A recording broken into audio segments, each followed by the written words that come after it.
Hey there, let's go over some of the different filters in Daylon Leveler.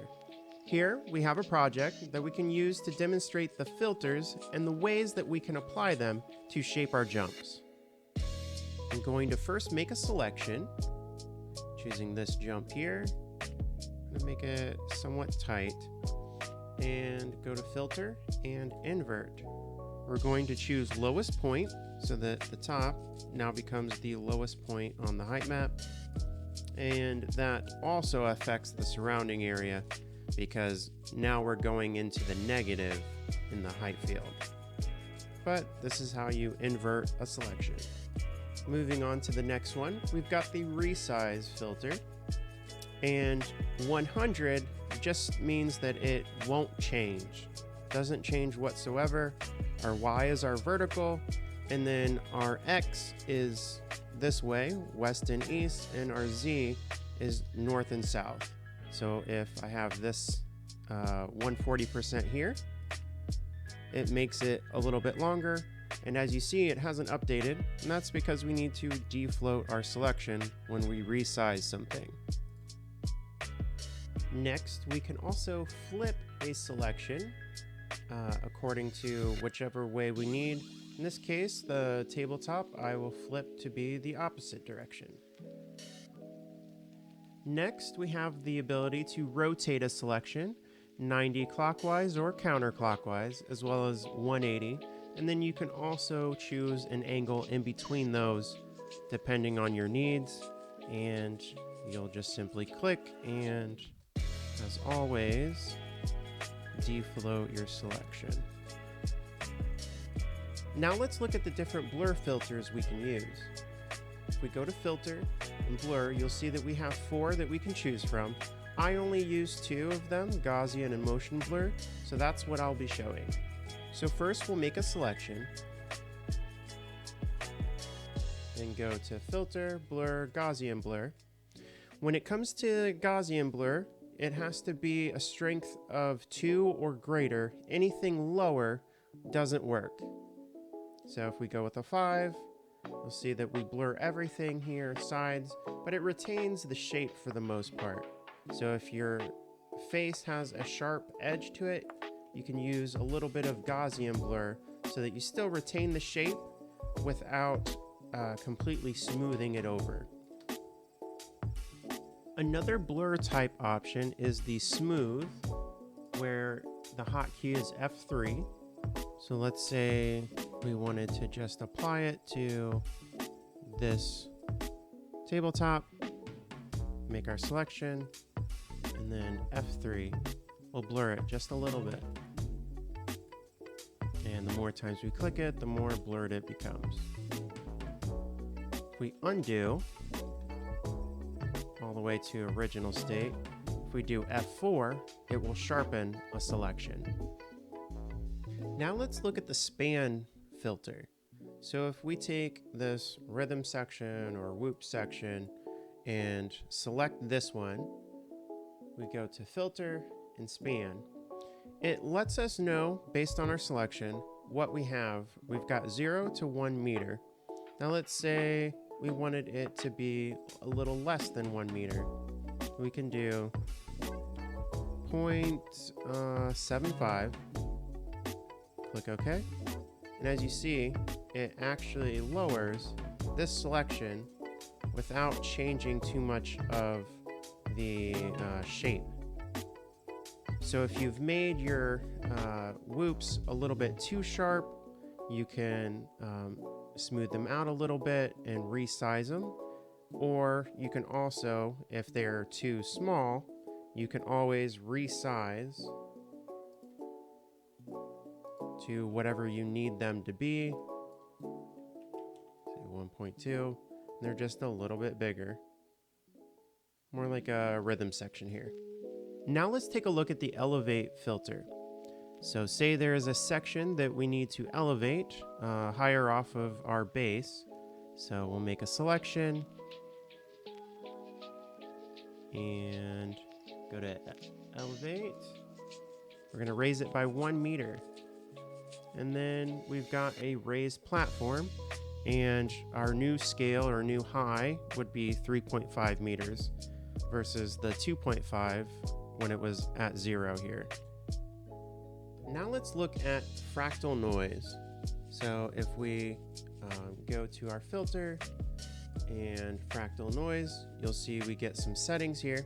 You can always click the help button and it will come up with the documentation for this filter. So we're going to select add because we want to add to this selection here, and we will preview, and we get something like this. So it added to the whole height map because we didn't select anything else. And so this is a way to maybe get some changes in elevation based on the section. Now, if we did a selection and then did our filter, preview, let's change a few features here. Let's do 1 meter, preview. And we'll choose replacing on this one. It doesn't change very much there.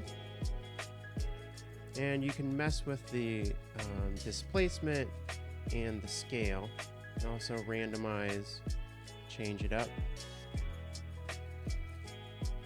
But here's a way to make some unevenness for your track.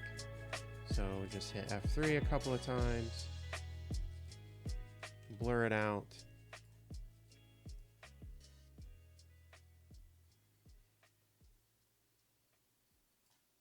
And there you go, kind of a quick and dirty way to make some uneven terrain. We can also look at the different types of fractal noise as well.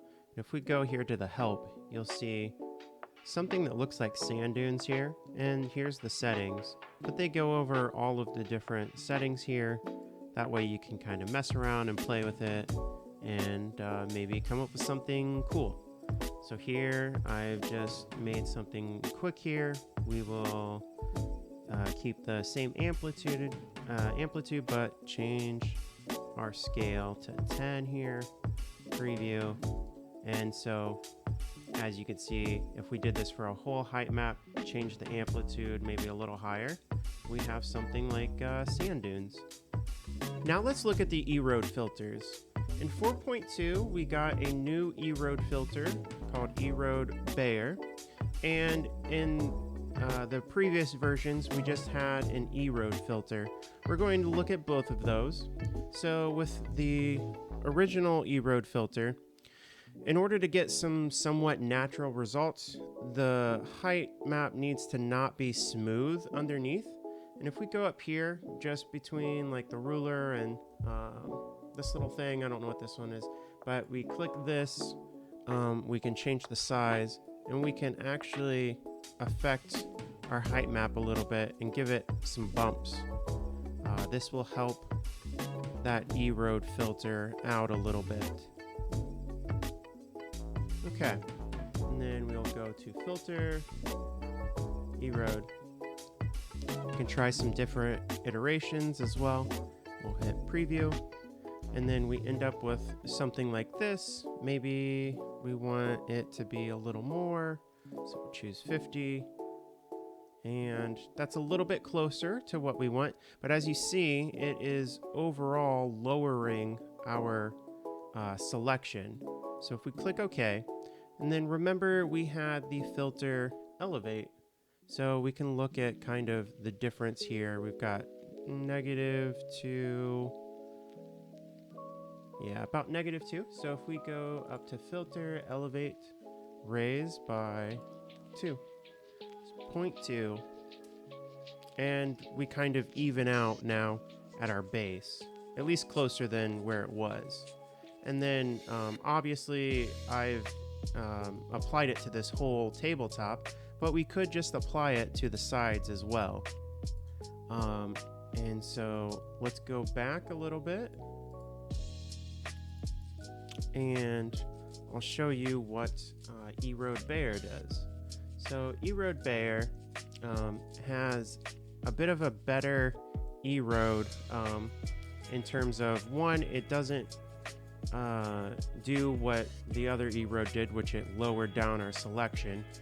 It erodes, but it almost like takes it and wherever the erode happens, it's like it's taking dirt and sliding it down to where it would naturally lie. And so you have a deposit of height map. So if we increase our iterations, we'll get a little bit more. Let's try 1,000. And we get something like this. And then you can also say you didn't like the look of this. You can hit preview again, and it'll cycle through a couple of different seeds of this erode. And then even this could work as some like ruts in the face of this jump even. But normally you would do just the sides, and then of course you can blur it out as needed. You can do Gaussian blur or a quick smooth to kind of smooth it out a little bit. But yeah, right here, as you see, it's eroded down here, and then it's kind of deposited the height map here. So really cool filter. Another filter we can look at is the noise adder. So if we just make a selection, filter noise adder, you can use uniform 1 pixel. Click OK.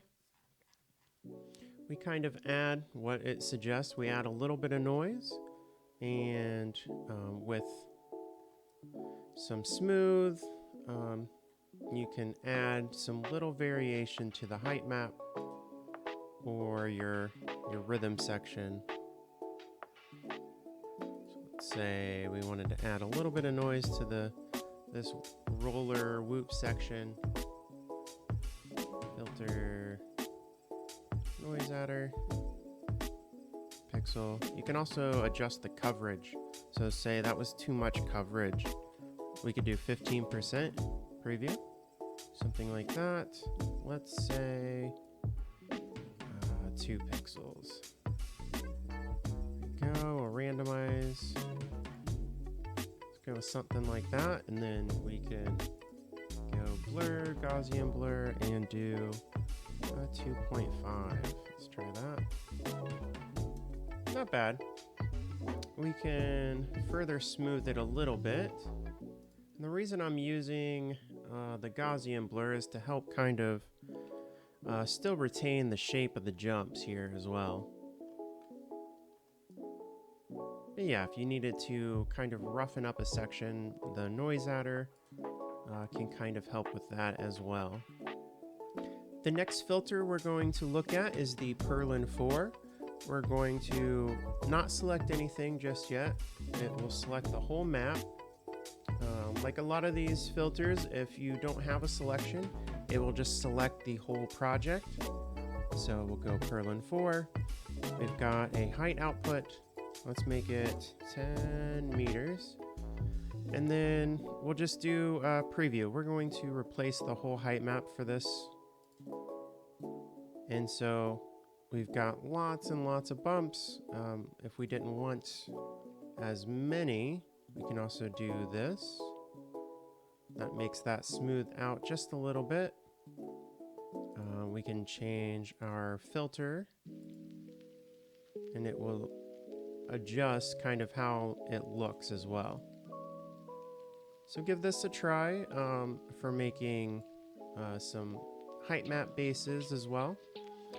Another way that we could use this too, much like the way we used our Fractal Noise, you can do that for a section as well, by just doing this, for example, filter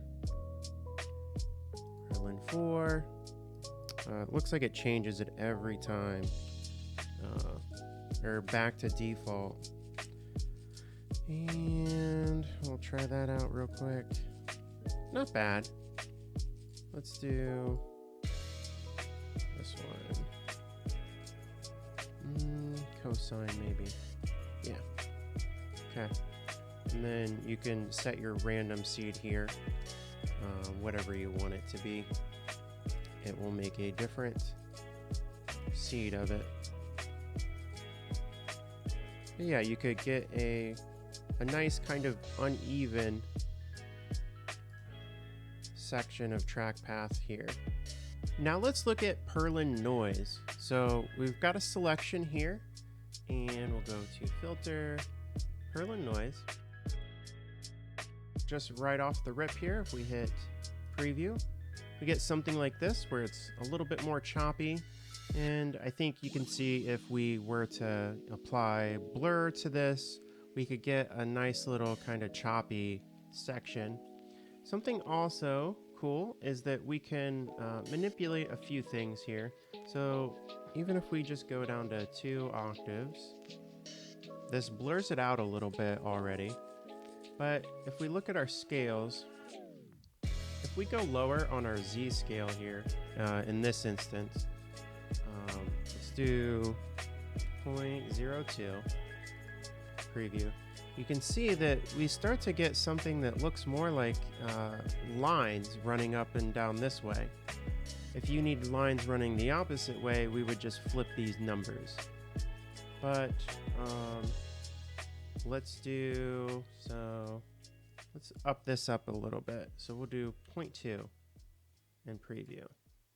And so now we're just adding a little bit more to it. And maybe 3, let's see how 3. A little bit more chatter into it. Try 2. That might be a bit much. Let's try 1.5. There we go, something like that. And then we can obviously do our other blurs to it, or just like a quick smooth, and we end up with something that, you know, has some chop and variance to it. This would be quite extreme for MX bikes, but for reflex this would probably work out just fine. Now let's look at the Gforge filter. This is a good one for getting a bass height map for a fantasy track. If we go to the help button here, it'll tell us that a setting between 1 and 1.5 produces smooth hills, and 2.1 and higher makes more rough hills. And the height field winds up spanning from 0 up to this value that you set for your maximum. And then, as always, our random seed, which will generate a different look. So, using that knowledge, we've got this. We'll do 12 meters. Hit preview. And it might take a moment. And we get something like this. So, do 2.5. Can make it a little bit more rough. The roughness only goes up to, I think, 4. Because if we hit 5, yeah. So you can only go up to 4, but 4 is pretty rough actually. Very spiky. So we'll go back to 2.1. This is probably more realistic in terms of overall like smoothness, kind of already set up. And if we go back, we'll hit Gforge again, and we'll do a different seed this time. So we'll just plug in 50, preview, and it gives you, you know, a different setup. So you just kind of cycle through these until something catches your eye and gives you inspiration for a track build. Let's look at the Lakebed filter. So I have drawn here a little lake outline or a pond outline, we're going to control invert our selection. Control invert. And so now we see we have the outside selected. What we're going to do is we're going to raise up the whole map except for this section here. Elevate. We're going to elevate by 2 meters. Okay. That'll give us a 0 here and a 2 meters here. Then we will control I again to invert back to this selection and go to Lakebed.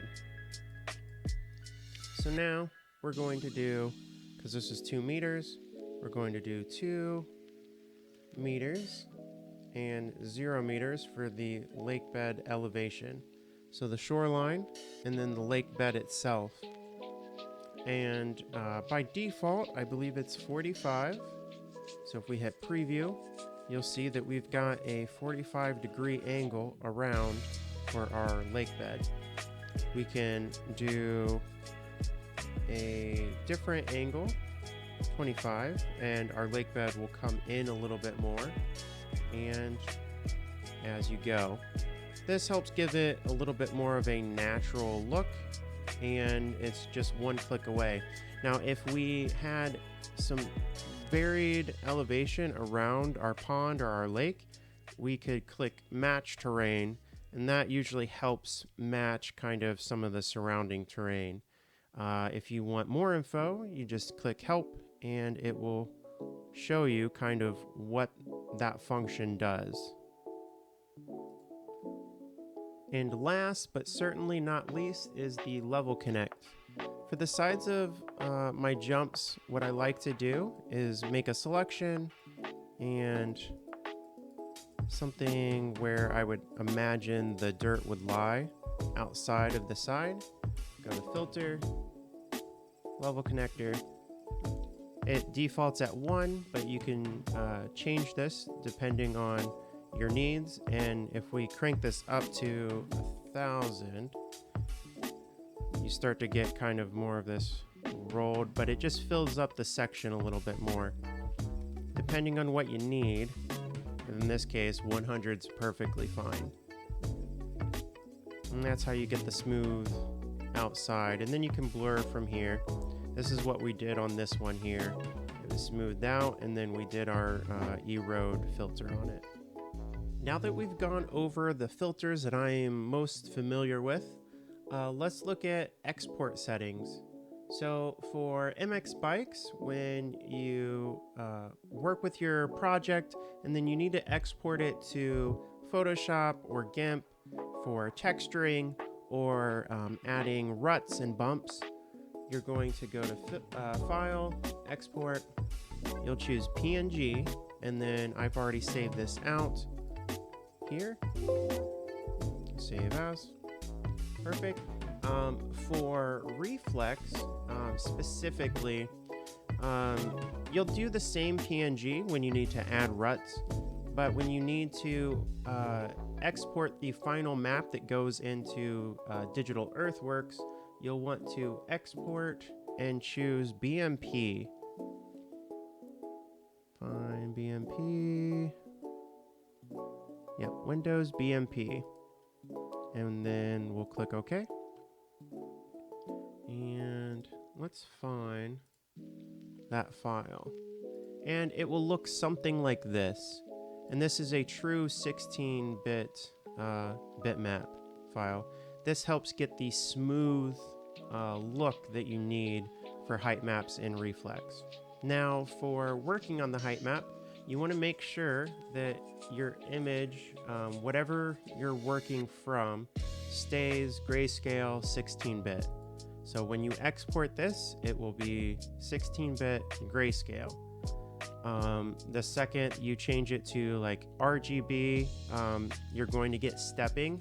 This is usually more common with Reflex, where you might be working on your RGB map, but want your height map to be in there so that you can paint.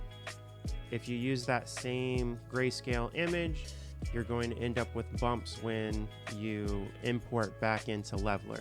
So keep it 16-bit grayscale.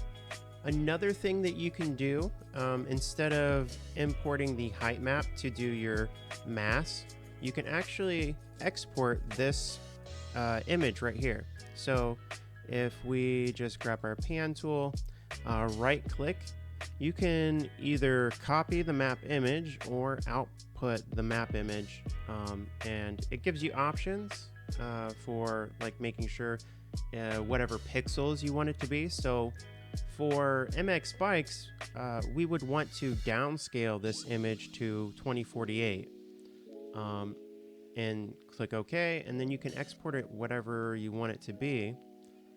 Let's say we'll just choose PNG, browse. We'll do we'll do test. Click OK.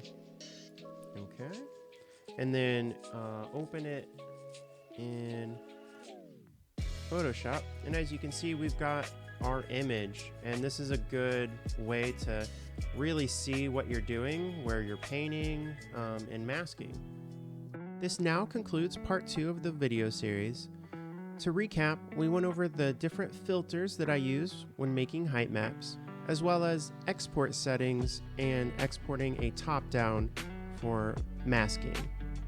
In the next video, we'll be going over how to make ruts, berms, and working with height map elevation and making a track path.